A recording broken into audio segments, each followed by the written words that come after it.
তো বন্ধুরা দেখো ফাইনালি আমাদের এখানে রোদ উঠেছে। ভাদ্র মাস পড়ার দিন থেকে যে কি বৃষ্টি, তো আজকে সেই রোদটা দেখা পেয়েছি। আর কি করব বলো, দেখা মাত্রই তো দেখো এই যে এখানে দেখছো এগুলো সব সকালবেলা দিয়ে আমি সব শুকিয়ে নিয়েছি, সব শুকিয়ে এগুলো ভাঁজ করে নিয়েছি। আর এই দেখো ধোপাবাড়ি স্টার্ট হয়ে গেল। তো দেখতেই পাচ্ছ সব জামা কাপড় কেচে মেলে দিয়েছি। আর একটা মজার ঘটনা দেখাই, এই যে জিন্সের প্যান্টটা দেখছো আমার বাবার কলকাতা থেকে যেদিন এসছে তার পরের দিন ধুয়ে দিয়েছি, আজও শোকাতে পারিনি। বাবার কালকে যাওয়ার টাইমও হয়ে গেছে, তো আজকেই শোকাবে এই রোদে। আর এই দেখো পুরো ভর্তি, কি অবস্থা ছাদের। আর এই দড়িটা ভাগ্যে সেদিনকে আমি টাঙিয়েছিলাম। তো এই শুকনোগুলো চলো এখন নিচে নিয়ে যাই, এগুলো পরে আসবো। তো চলো নিচে গিয়ে একটা ভালো জিনিস দেখাবো তোমাদেরকে, চলো।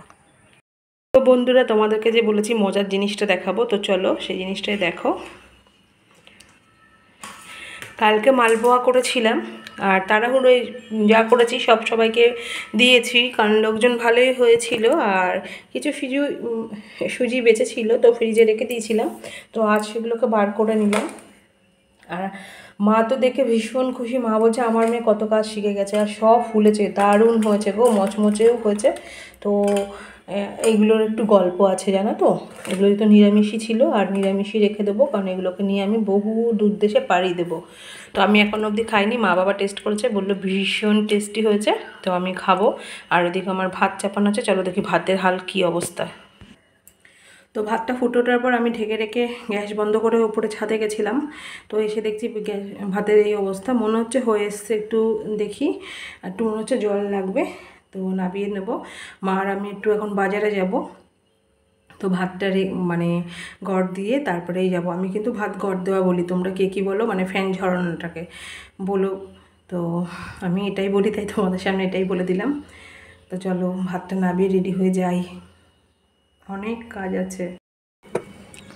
তো বন্ধুরা দেখো এখানটায় বাসন কোসন নিয়ে বসে পড়েছি। কিছু বাসন মানে কালকেই ধুয়ে রেখেছি, আর কিছুই দেখো এখন এগুলো ধোবো। আর তোমাদেরকে দেখাই 2 ধাপ, তো দেখেছো প্রথমে 1 ধাপ শুকিয়ে 1 ধাপ ভিজিয়ে দিয়েছি। আবার এই দেখো এই যে দাদা ভাইয়ের কাজের জামা প্যান্ট আবার ধুয়ে দিয়েছি। আমার কিছু এগুলো পরে সেদিনকে বাজারে গেছিলাম ঠাকুরের জিনিসপত্র আনতে। আর ওই দেখো দাদা ভাইয়ের সব কাজের জামা প্যান্ট ভেজা। আর এগুলো সব দেখো কতগুলো। এবার এই যে 2 ধাপ তো ভাঁজ করে নিয়ে গেছে, আবার 1 ধাপ আছে। আর এগুলো শুকোলে আর 1 ধাপ নেব। আর কালকে হাফ বাসন মেজেছি বলে কষ্ট কম, আজকে এই বাসন কটা এগুলো ধুয়ে তারপরে স্নান করে পুজো করবো। আর কি রান্না হচ্ছে আজকে সেটাও তোমাদেরকে দেখাবো।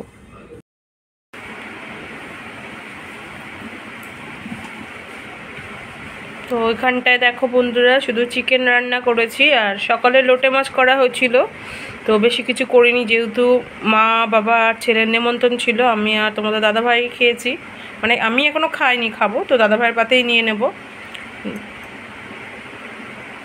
তো বলেছিলাম কি রান্না হবে সেটা তোমাদের সাথে দেখাবো। তো এই চিকেনটাই হয়েছে, লোটে মাছটা শেয়ার করতে পারিনি যেহেতু বানাবার সাথে সাথে সবাই খেয়ে ফেলেছি। তো চলো খাওয়া দাওয়া করে নিই, অনেক কাজ পড়ে আছে এখনও।